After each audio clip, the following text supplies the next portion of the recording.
Well, Nintendo, it looks like you guys got yourself in a very serious situation, and I'm not too happy about that. Not at all. Let's begin.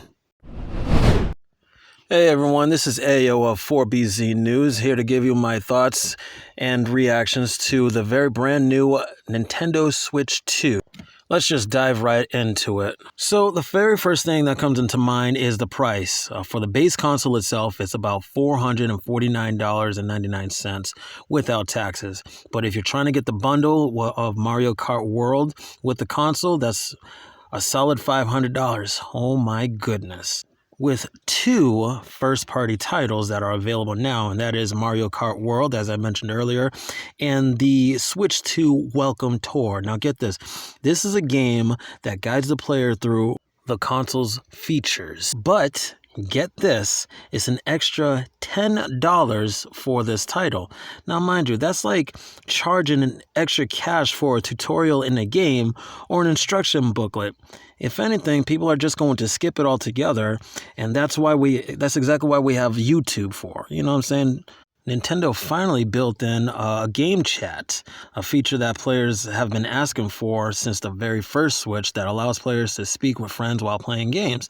That includes Game Share that connects their game screens through video chat with the new camera. That's pretty cool. But here's the thing.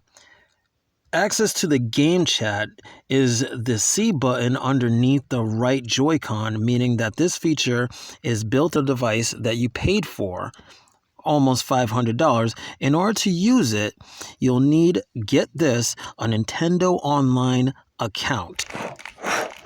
Oh, man, I tell you, this new Mario Kart World is amazing. I gotta talk to my cousin about this now. Where is that game chat button? There it is.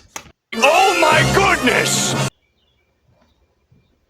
That's some bull sugar honey iced tea, because the game chat on the PS4 was free to use without the PlayStation Plus, and that was a decade ago, in which that's exactly the kind of hardware that this console is equal to, supposedly. Physical games would be supported, but some games would utilize the quote-unquote game key card that will be on the package, that will be labeled on the package of the game. That means that a physical game that acts as a key to unlock a game for download in the Nintendo eShop. The card itself doesn't hold the game's data, and the full game will be stored into the console's internal memory or SD card. This allows publishers to release games that are too large to fit in a single cartridge and potentially reduce manufacturing costs. This is a load of barnacles. So, my question is, why pay physical price then? This is exactly the kind of point that raises concerns for long-term game preservation, as the game itself relies on Nintendo's servers. Which reminds me about the piracy policy. Oh man, here we go.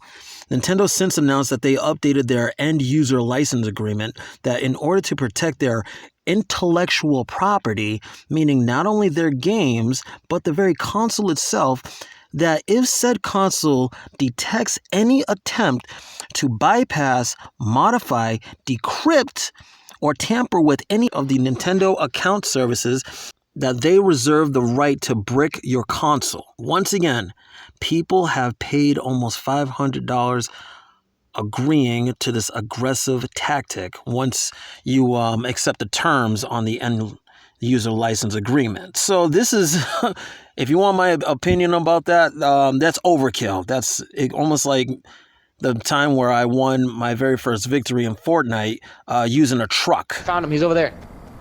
He's running. He's running. Don't shoot yet. We gotta close in. I'm taking the truck and running his ass over. Where is it? Show me where. Oh, I see him.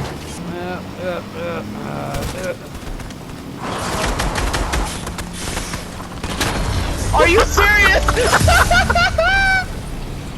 Yo, babe, look at this. First game, and the way he wins is that he runs his ass over with the truck.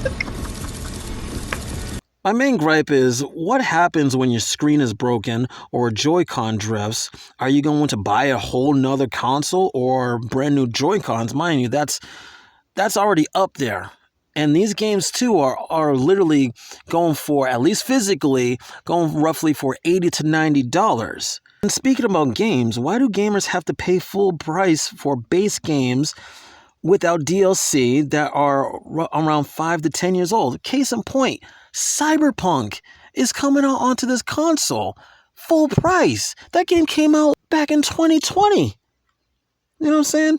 So, my opinion, my whole thing is, it's a hard pass for me, all right? I'm going to be enjoying my very first Switch along with my older Nintendo consoles that I grew up with offline. Not to say that I want everybody else to do it, but at least this is for me.